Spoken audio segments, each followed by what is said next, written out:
511 shirts, if I have tactical pants, obviously people, they're gonna find out that, I like guns, so it targets me to not be concealed. So my wardrobe doesn't conceal me, even if I have a concealed weapon, okay? I'm wearing kind of the minimum, I have flip-flops, I have a shorts, and I have a t-shirt. That's all I have, okay?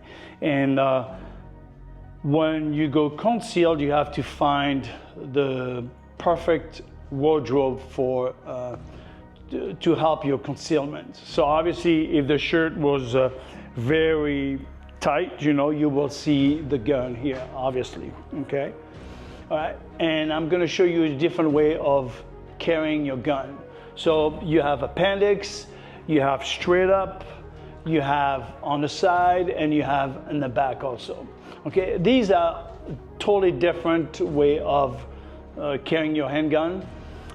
There's pros and cons on everything. It's not always, oh, this is a way you should do, because there is different circumstances also. If you look it up, even if this, is still loose, right? You can still see a little bit of the square here. You see that part of the gun. Pull a shirt up and bring your gun up, right? What happened is, like, if the guy was closing the distance, this guy was closing the distance when I put my hand this way, he will block me. Now I'm stuck here, right? Especially if he knows wrestling, he's gonna lock me in, and then I cannot use my gun because my handgun will be facing this direction, okay? I'm not gonna be able to even face him and try to use it, okay? Even if I try to pull it, he's gonna lock my arm and I'm gonna be stuck here. So we try to keep spaces between the draw, between my handgun and the person. So the way we do now, we're gonna throw the elbow up, you see? And if he comes in and try to wrap himself this way, he's gonna have the elbow that we built a frame, okay? So even if he's super strong, I'm building that frame here, you see? And then he gives me the time to react and to be able to use my gun if I have to. 1, 2, and 3, okay? Again.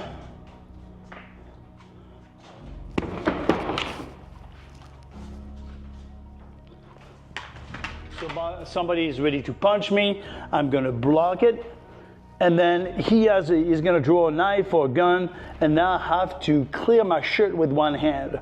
We're gonna use a thumb, bring it as high as you can, put your hips forward, and then watch what I do. When I press down, I'm gonna turn it upside down, boom, and I can shoot.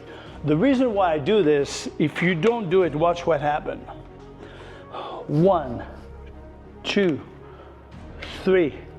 Sometimes it gets caught here with my shirt, okay? So to avoid that, I turn it upside down. Now another thing too, somebody shake your hands. And then now you have to draw your gun with your left hand. How are you gonna do it? The same thing, thumb, 1, except this one, you're gonna have to shoot with your little pinky, 1 and 2, okay? What's gonna happen here is, like, if I don't hold the gun properly, if you look at it, the slide is gonna go back, it's gonna hit my little bone here, okay? But with the adrenaline, you're not gonna feel it, okay? So this will go backwards, you see? And obviously something, I'm gonna be grazed here, okay? Some of the guys, they instruct you, they said, well, you pull up the gun, right? And then you start, whatever happened, maybe you didn't shoot, maybe you shot, and then now they are telling you that you should, if you want, you can look it down to make sure that you reholster your gun properly. Well, for me, that's a mistake. You should be able to draw your gun, shoot or not shoot, and to be able to reholster without looking. Okay? This is so important, and we've seen it a couple times. That what happened is, like, I understand what they are saying. Oh, if you're gonna reholster your if you're gonna holster your weapon, means that you're out of danger. Yeah, obviously, but you never know. if you draw your weapon, obviously something happened. And I'm talking about real life. I'm not talking about, being at the range. At the range, yeah, that's fine. Nobody's shooting at you or even threat you. But if somebody threats you and have a knife and you show him that you have a gun, the guy back off, right? And then at this point you're looking around because you don't know, maybe he has a friend, I don't know.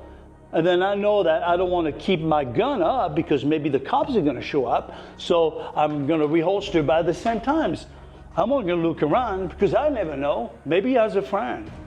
So the concept of looking at your holster to reholster your handgun, I don't think it's a good idea. It's better, way better, just to be able to train over and over and to be able to reholster without looking. We train over and over